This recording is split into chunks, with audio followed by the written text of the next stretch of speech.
Matapos ang 13 taong pagbabawal, papayagan na po ng Food and Drug Administration ng FDA ang pagbebenta at paggamit ng magic sugar.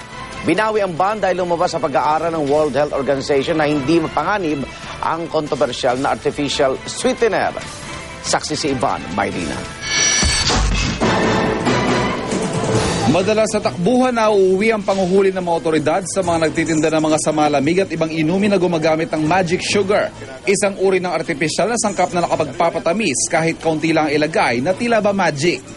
Ang magic sugar kasi nakilala rin sa tawag na sodium cyclamate, cyclamic acid o calcium cyclamate, posibleng makapinsala raw ng bato at atay, kaya ipinagbawal noong taong 2000 ng Food and Drug Administration o FDA. Matapos ng 13 taon, binawi na ng FDA ang ban sa magic sugar. Ayon sa advisory ng FDA, aprobado na raw ang paggamit ng magic sugar sa mahigit 100 bansa. At sa pag-aaral daw ng mga eksperto kabilang ng World Health Organization sa mga bansang ito, wala raw naobserbahang panganib sa mga gumagamit ng magic sugar.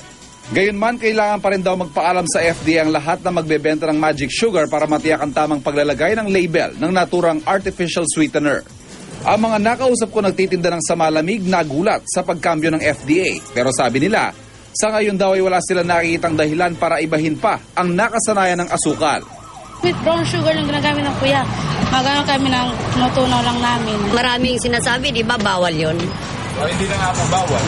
Ay, hindi na ako gagamit nun. Parehas din lang naman ang lasa, sir.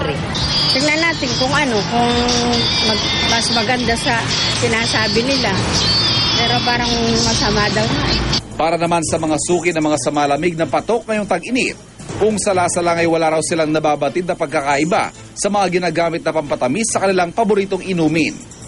Tamis naman. Ha? Sarap. Sarap. Ikaw ba may diferensya, malalasahan mo kung ang ginamit na asukal, brown sugar, white sugar, magic sugar o anong pampatamis? Hindi ko ma-determine kung ano-ano, basta matamis lang, hindi ko ganong At basta masamis, ayos na. Ayos. Okay, sabi ng FDA, di mas okay.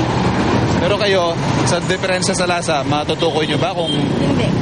Ang Sugar Regulatory Administration naman, pag-aaralan pa daw ang mga detalye ng bagong abiso ng FDA.